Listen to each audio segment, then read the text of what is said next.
隊松本駐屯地創設67周年駐屯地祭りに関する申し入れ、昨年3月29日に新安保法制が施行され、1年が経ちました。政府は南スーダンに派遣した陸上自衛隊の部隊に、新安保法制による駆けつけ警護などの新しい任務を付与しました。戦闘状態が続く南スーダンにおいて、自衛隊が武力衝突によって命を失う危険性、他国民を殺害する危険性が高まっていました。今回の撤収命令は、新安保法制の新任務付与がどれだけ危険であるかを証明したようなものです。新安保法制は、日本が憲法9条を持つ国として、世界から平和国家として評価されていた戦後の歴史を大きく転換するものです。私たちは、日本の若者の血を流させないために、新安保法制の廃止を求めます。もちろん自衛隊員の血も絶対に流してはなりません。日本が飛ばして、日本が取るべき進路は、憲法9条の理念をもってアジアと世界に対し、貧困や差別への根絶や社会基盤の整備、環境保全など民生分野で非武装での支援活動を展開することです。米国とともに紛争、戦争に介入する活動は日本の価値を貶めるだけです。さて、駐屯地では創設67周年を記念して4月15日に市民を対象とした駐屯地祭を開催されると聞いております。この件について憲法で規定する請願権に基づいて下記の通り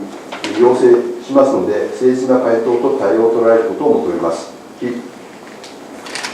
陸上自衛隊松本駐屯地の創設を記念して市民に開かれた形で開かれる駐屯地祭に対して、私たちはこの間一貫して非核な戦争を賛美し、軍備増強への風潮を煽る好戦的な内容であり、極めて問題が多いため開催に反対してきました。今回の駐屯地祭では例年通り模擬戦闘訓練展示が行われ、人を殺傷する場面が再現される計画であり、武器、銃器の展示、自動車への試乗などの企画が準備されていると聞きます。駐屯地祭にはまだ十分な判断力がない子どもたちも多く参加します。私たちは戦争を賛美する駐屯地祭りの企画内容が子どもたちに好戦的な感覚を植え付けてしまうのではないかと危惧します。その命を大切にし、平和な社会を維持していくことの大切さを教えなければならない、大人の責任を放棄するのだということではありません。よって、引き続き駐屯地祭の開催に反対する立場を表明します。今回の駐屯地祭にあたり、下記の点について申し入れますので、誠意ある対応を取られるよう要請します。1、模擬戦闘訓練展示は実施しないこと。2、銃器、武器などの展示は中止すること。隊員による来場者への銃器の取り扱いの指導などは一切行わないこと。また、戦車や軍用ジープへの試乗などを中止すること。2、駐屯地祭の模擬訓練戦闘展示の事前訓練、あるいは当日の訓練展示において複数のヘリコプターが駐屯地周辺を低空飛行しているが、その騒音は市民の平穏な生活を脅かすものであり、住宅密集地の上空を飛行するために安全確保の上でも極めて問題だと言わざるを得ない。よって、事前訓練および当日の訓練展示においてヘリコプターの使用を中止すること。4、今後、駐屯地祭はあくまで駐屯地内部の式典として実施すること。また、以下の点を情報開示されたい。1、新しい安全保障関連法案の施行により、防衛省や情報機関から松本駐屯地に対し、新たな任務、対応、新たな訓練の実施など、どのような具体的な指示、命令があったか明らかにされたい。2、松本駐屯地の独自の日常的な訓練で以下の計画を明らかにされたい。1、国有地、民有地を使用しての山岳訓練の計画。2、市街地における歩行訓練の計画、その際、銃器を携行するか否か。3、今年3月に新潟県関山演習場で実施された日米合同訓練へ松本駐屯地から隊員が参加したかどうか明らかにされたい。4、第12旅団内や東部方面隊内、全国の駐屯地と共同で実施する訓練計画は明らかにされた後、今後の米軍との共同訓練に駐屯地の部隊が参加する予定があるかどうか明らかにされたい。また、沖縄の米軍基地からオスプレイを含むヘリコプター、戦闘機などが参加する予定があるかどうか明らかにされたい。6、中学生の職場体験学習を受け入れる場合、その実施要項を明らかにされたい。以上です。よろしくお願いいたします。これはどういう後ですか。私も初めてのもので、事前に今日は時間取っていただけるとありがとうございます。事前にお送りしとけばよかったんですけど、今日初めてお渡しする内容でありますが、ここ今申し上げた内容について、今日分かる範囲で回答いただければ嬉しいです。わかりました。私もちょっと答えれるところと答えられないところあるんですけど、ちょっと立場上というか、資料でありませんので、一番上からでよろしいですか。模擬船船、展示に関しては、ちょっと例年同じことをやっているんですけども、その先ほど言ったちょっと殺傷するとか、ちょっとイメージが当然お子さんも来られるので、そういった部分は舞台としても要は模擬戦闘っていうんですけど、そうは言いながらも要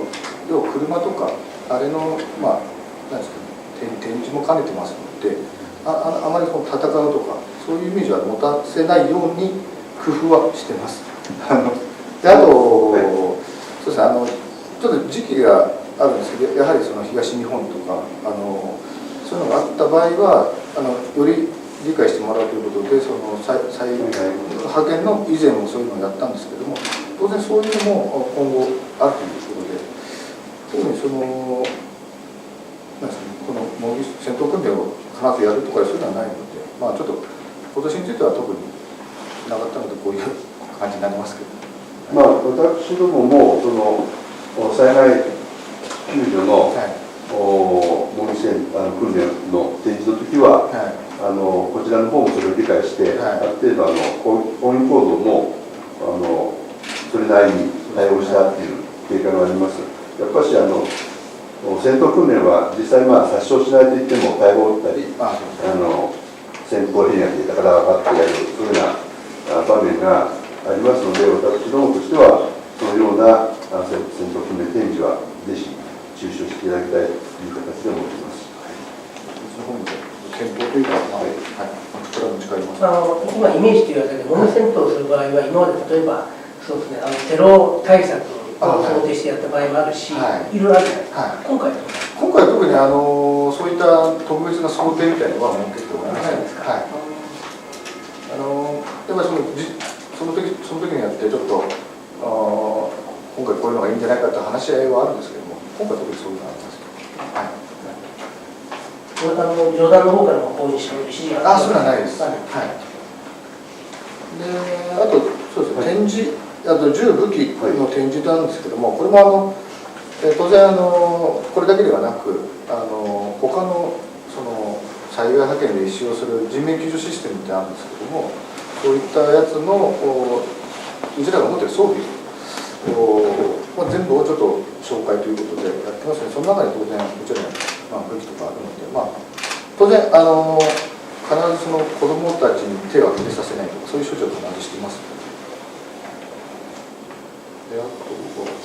あとヘリコプターとか空砲ですね。これにつきましては事前に近隣の方に申し入れをしまして、うちの候補の方で何月何日に何時何分というかちょっと細かい今ちょっと空砲をして騒がせますという会談はしております。で一応理解は得ております。ただ極力当然やっぱりヘリコプターとかうるさいので意味なく飛ぶとかそういうことはしておりません。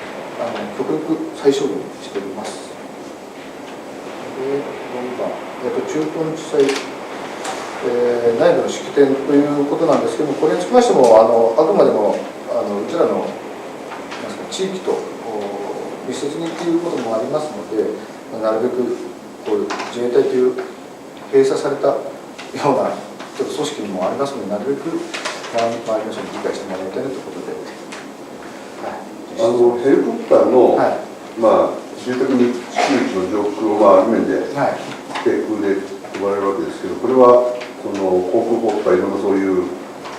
法律には大丈夫です、はい、もうその確認してまして、で事前に、警察とか、ね、そういうところに許可も取ってます。そうは言ってもやっぱし危険性はあるので、はい、懲戒とか周知をしているといっても、全員の方が合意しているわけでもないし、なんか事故があると非常に大きな災害被害が発生する危険があるので、この点についてもぜひ、はい、検討していただきたいと思います。万全にします。市役所には連絡をしてる。市役所にも市役所必ず訓練外でとか上空とかやってる市役所とあと警察の方に連絡しております。で手続きはコースなんか気になる。そうです、はい、はい。でこれが下のまた情報公開されているところであるんですけど、これにつきましても外で部外っていうかこの駐屯地の外で訓練する場合には必ずその使用許可というのを警察の方に申請を挙げております。であと市役所の方、例えばここであれば松本市役所で、ちょっと塩尻とかまたぐ場合には当然塩尻両方に情報公開というかホームページで必ず多分アップしているものですけど確認しますという必ずそれは漏れのないようにしております。今は丸2のそうです、はい、はい、で1番ですけど、これちょっと私レベルではないですけど、今のところないという認識です。はい、あるかも。で3番、2のところでですね、はい、肩カッコ2のところにありますけど、はい、武器の傾向等については、これまだ年度始まりまして、で訓練細かい夏以降の訓練が詳しくなってないんですけども、当然これも先ほど言いましたように、やる場合については当然警察市に銃持つ場合には銃持ちますというで、当然そこでその地域は持たないでくださいとかいうのがあればその指示従いしております。何回かそういう訓練があって、はい、私どもも体力をつけるために、そういう訓練されることがよくわかるので、はい、それなりに重い装置とかそういうものを背負って訓練すればいいと思いますので、ぜひ銃の傾向はやめていただきたいと。ちょっと持ち帰りで検討報告しておきます。であと3番目、につきましては、この間のやつですね、これにつきましてはうちのとこからは参加しておりません。通訳で1名と2名参加した記憶があります。ただ訓練自体には参加しておりません。で4番なんですけど、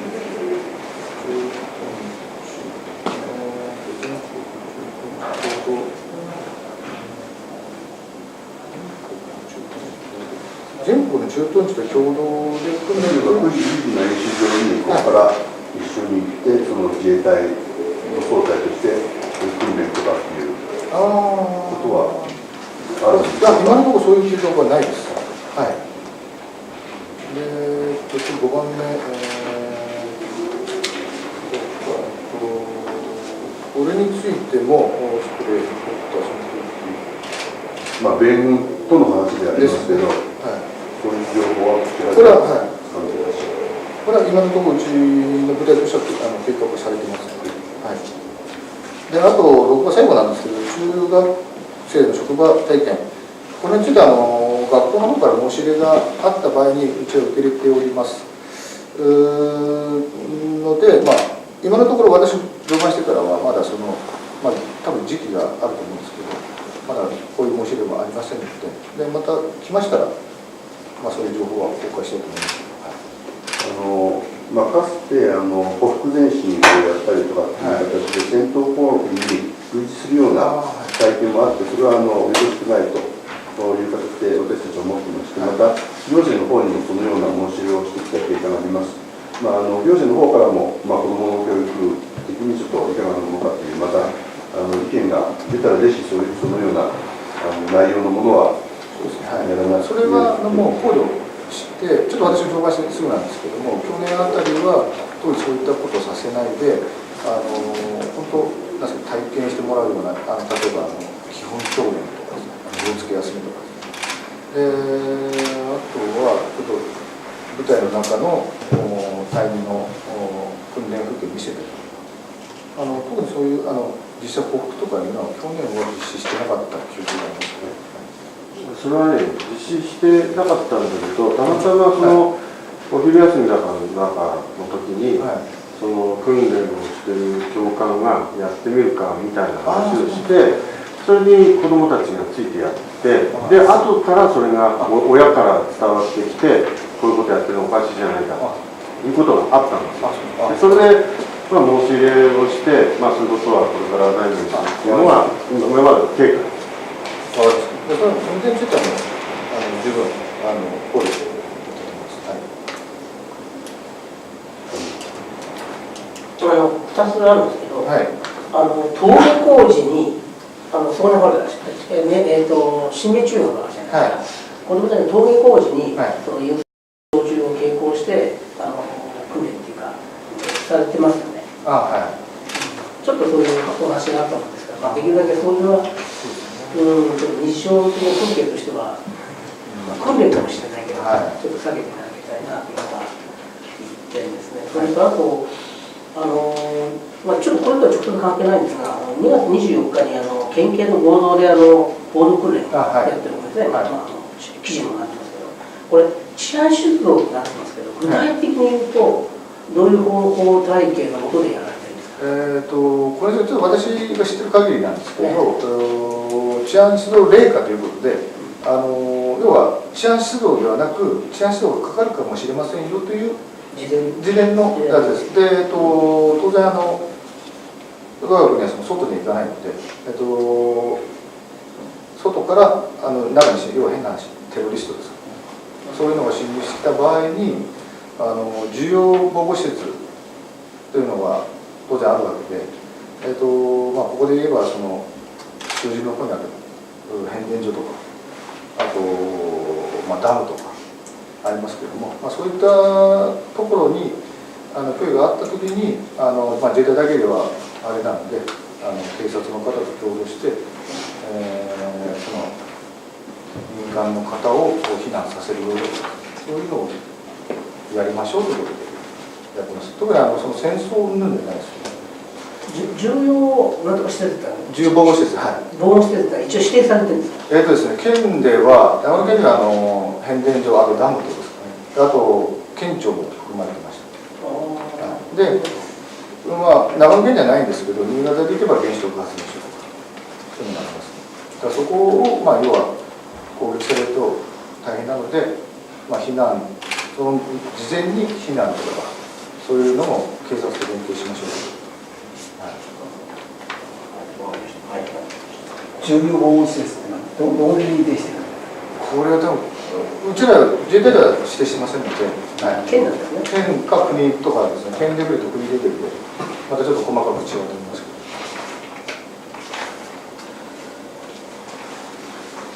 ど。あれですか、今年模擬戦闘訓練はなんか選手とかなんかそういうの来るの？選手は来ないです。ほら、例年ね、何年か前だと新しい何型っていう選手が参加したとかある選手が、一昨年かな。一昨年かその前そうですね。あれもやっぱ来れる来れないっていうのは今年から戦車とかそういうのはないです。